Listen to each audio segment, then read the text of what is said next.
What's up, Digidestin? It's your boy GM. How's it going? And by the way, Happy New Year. The start of the episode is very interesting because we've known for a while now that Lopmon was actually a holy Digimon, the rookie form of Cherubimon, a holy mega level Digimon. The light of the mega evolution of War Greymon triggered Lopmon's memory, and that's how she was able to regain her past memories. To be honest, I don't know if it's a he or a she. I don't know even why I'm mentioning she. But anyways, Lopmons. Yeah, and we get a flashback of what happened into the war. But more interesting, what I meant about how this episode started in a very interesting way, it was the reaction of Patamon and Skull Knightmon. We saw Patamon reacting probably to the ancient holy presence of a holy Digimon, which means I'm talking about Lopmon. And we saw Skull Knightmon turning his head away, sensing something. So you can bet that I do believe that Tailmon, Hikari's party Digimon, is probably, and again, I might be false, but it could be that Tailmon might be Skull Knightmon. They might be the same person. So it's a long stretch. I know that Tailmon is a champion level Digimon, and Skull Knightmon, he's also a champion if I'm not mistaken.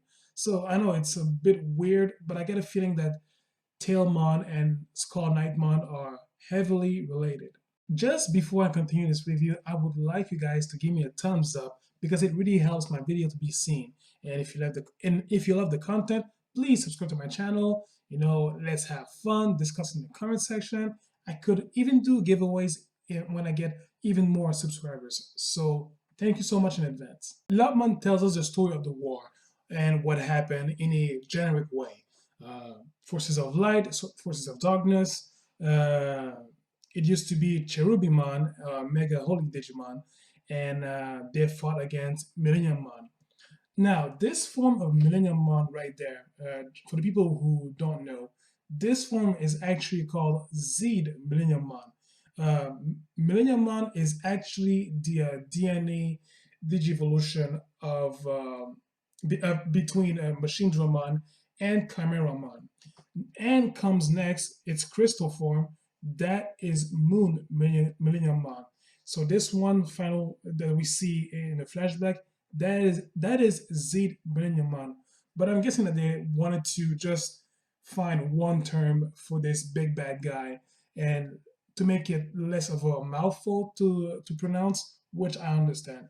So yeah, they went against Milleniummon, and he was so powerful that the Holy Digimon, along with the legendary warriors of Mega Warriors Digimon, what am I saying? Mega Warriors Digimon, Mega Digimon, in which War Greymon was part of, and they all fought against them and sacrificed themselves to annihilate this threat to both worlds, the digital world and of course the human world.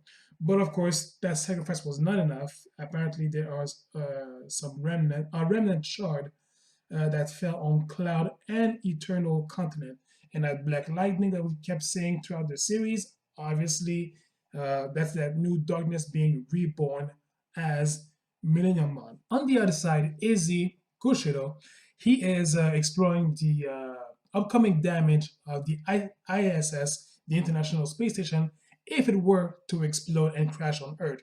And he realized that it's while the debris will scatter a bit all around planet Earth, its main focal point will be on Tokyo once again.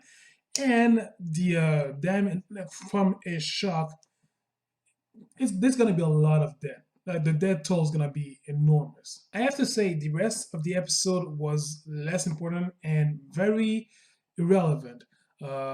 They were chasing off against Bakumon. Some of them digivolved to Metal Phantomon, and one among them Mega digivolved to Gokumon. I gotta say, I didn't expect a Digimon like that to be named Gokumon. I'm a big fan of Dragon Ball, so I was expecting a Digimon named Gokumon would be like some sort of humanoid primate Digimon, but eh, I can't do anything about that. So, but I have to say one thing that really impressed me in that battle of Wargreymon versus Gokumon is suppressed version of the Gaia Force attack. I really love that. That was pretty dope. Like he like gathered energy in a smaller energy ball and just tackled it against Gokumon's chest. So that was pretty neat. Lobmon awakens some ancient allies. They are called Commandomon.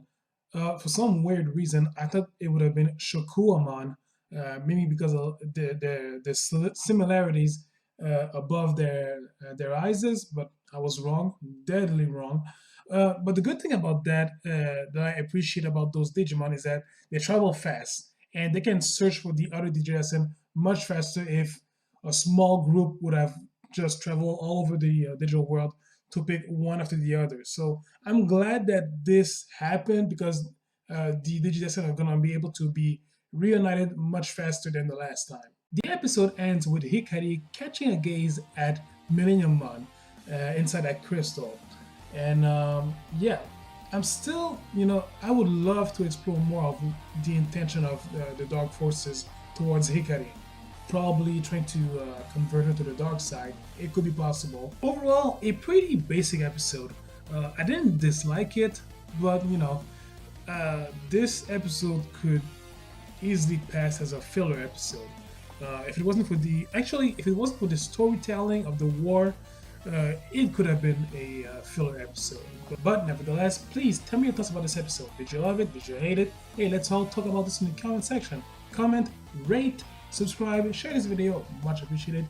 And I'll catch you guys next week. So in the meantime, please, Digidestin, do me a favor. For your homeboy, take care of yourselves. See ya.